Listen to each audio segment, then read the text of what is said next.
The topic that I choose is the act and the rule of utilitarianism.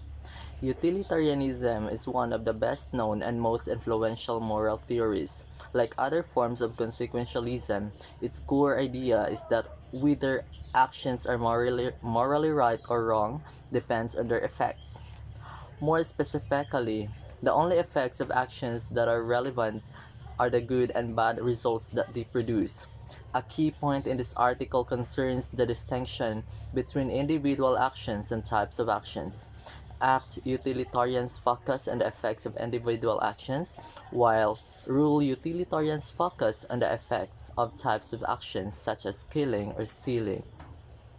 Utilitarians believes that a purpose of morality is to make life better by increasing the amount of good things, such as pleasure and happiness, in the world and decreasing the amount of bad things, such as pain and unhappiness.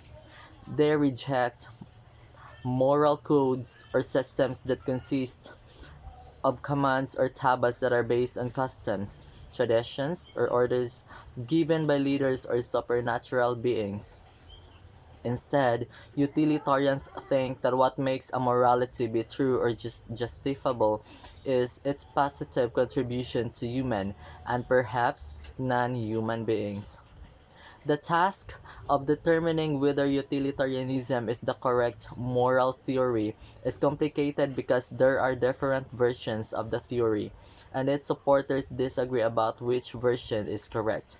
This article focuses on perhaps the most important dividing line among utilitarians, the clash between act utilitarianism and rule utilitarianism.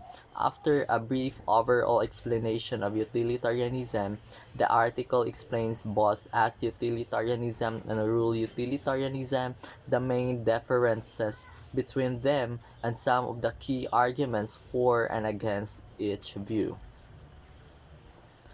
Utilitarianism examples in everyday life.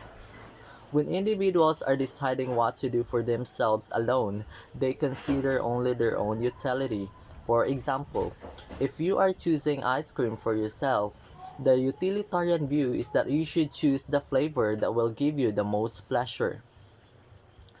Utilitarianism, act versus rule. Example: why not lie? The act utilitarian. This lie will have bad consequences. And the rule utilitarian. If everyone lied, it would be much worse. Another example: why not slice up one patient to save five? The act utilitarian. If it would have the best consequences, you should do it. And the rule utilitarian. The consequences would be better if everyone followed the rule. Don't kill others. Evaluating utilitarianism. There are three: the justice, the rights, and the backward looking reasons. The meal, utilitarianism. Meal on attainable happiness.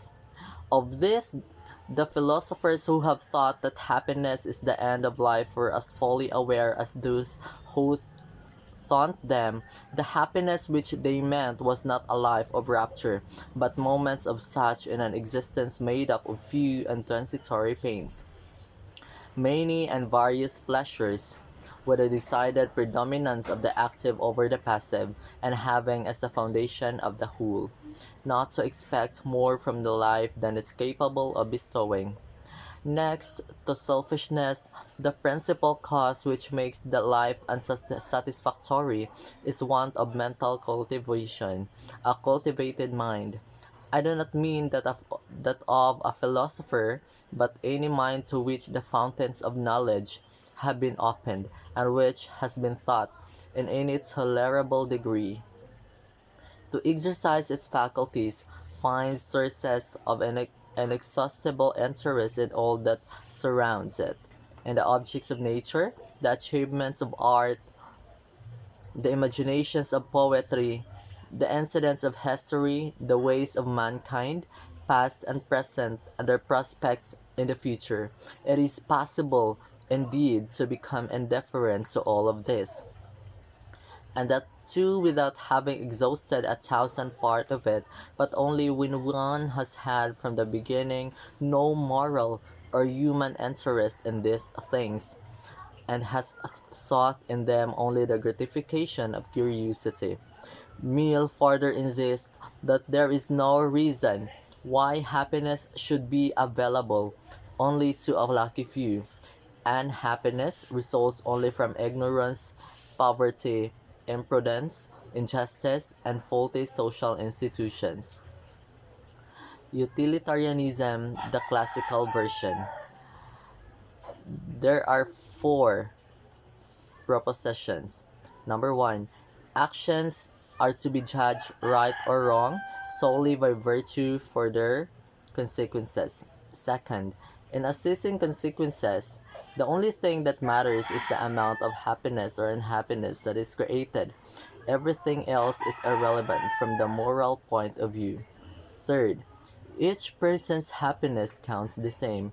And the last, right actions are those that produce the greatest possible balance of happiness over unhappiness, with each person's happiness counted as equally important.